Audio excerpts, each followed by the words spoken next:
और Iran America युद्ध से जुड़ी इस वक्त की अहम खबर आपको बता दें, दोहा में कल दोनों देशों के बीच बैठक होनी है। इस बैठक के जरिए स्ट्रेट ऑफ हॉर्मुज में शांति बहाली पर बातचीत होगी। लेकिन पिछले करीब 4 महीने से हॉर्मुज पूरी तरह से बंद था। पूरी दुनिया में पेट्रोल, डीजल और गैस को लेकर हाहाकार मचा हुआ था। दुनिया में ऑयल के दाम दोगुने हो गए थे। लेकिन अब खबर निकल कर आ रही है कि तीसरे दौर की जो बातचीत है ईरान और अमेरिका के बीच कल दोहा में होगी। लेकिन इस बीच आपको यह भी बता दें कि पूरी दुनिया में तेल को लेकर हाहाकार मचा हुआ था। लेकिन भारत में दुनिया के बड़े देशों के मुकाबले पेट्रोल, डीजल और गैस की कीमत कम बढ़ी है।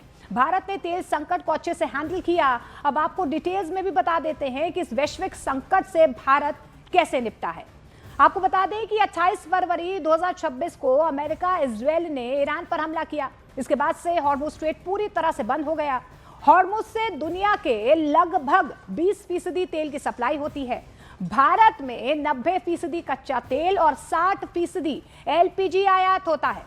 भारत में गैस और एलपीजी की सप्लाई पर बड़ा संकट मंडराने लगा था। लेकिन भारत सरकार की पहले की तैयारी जो है यहाँ पर सीधे तौर पर काम आई और ये संकट भारत तक ज्यादा नहीं पहुंचा। सरकार ने पिछले 10 साल में ऊर्जा इंफ्रास्ट्रक्चर मजबूत किया है। तेल खरीदने वाले देशों की संख्या 27 से बढ़ाकर 41 की गई। देश में एलपीजी टर्मिनल दोगुने किए गए। पिछले 10 सालों में एलएनजी टर्मिनल 4 से बढ़ाकर 8 किए गए। गैस पाइपलाइन और रिफाइनिंग की जो क्षमता है वो भारत में और ज्यादा तेजी से बढ़ी है। और इस बीच आपको यह भी बता दें कि युद्ध के संकट काल में भी भारत दुनिया के दूसरे देशों से पेट्रोलियम ऑयल की सप्लाई करता है। आपको बता दें कि रूस, अमेरिका, अफ्रीका और दूसरे देशों से तेल खरीदता है।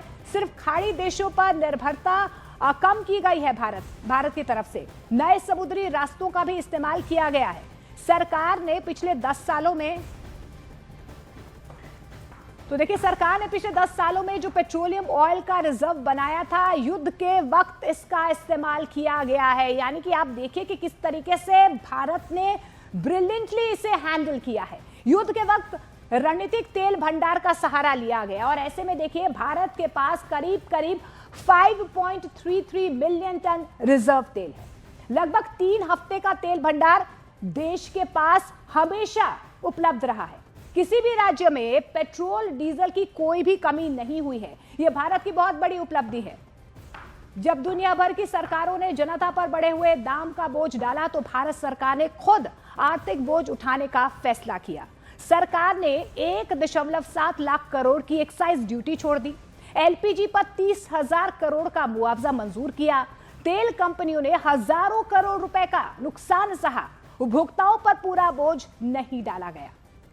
लेकिन इस बीच वैश्विक तेल संकट के समय भारत में पेट्रोल के दाम कितने बढ़े और दुनिया भर के देशों में कितने दाम बढ़े, ये भी आपको बता देते हैं। देखिए, म्यांमार की बात कर लेते हैं तो 89.7% यहां पर तेल के दाम बढ़े। मलेशिया की बात कर लेते हैं 56.3%। फिलीपींस की बात कर लेते हैं 92% यहां पर बढ़े हैं। पाकिस्तान की बात कर लेते हैं तो 50%। अमेरिका 44.5%, ब्रिटेन 19.2%, जर्मनी की बात कर लेते हैं तो 13% से ज्यादा। लेकिन भारत में सिर्फ और सिर्फ 7% तेल के दाम बढ़े।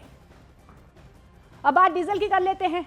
यूएई की बात कर लेते हैं तो 85%, मलेशिया में 72%, थाईलैंड में 69%, कनाडा में 40%, अमेरिका में भी 40% लगभग गैस के दाम बढ़े हैं। फ्रांस की बात कर ले तो 30%, जर्मनी में 30%, लेकिन भारत में सिर्फ और सिर्फ 8% बढ़ोतरी हुई है।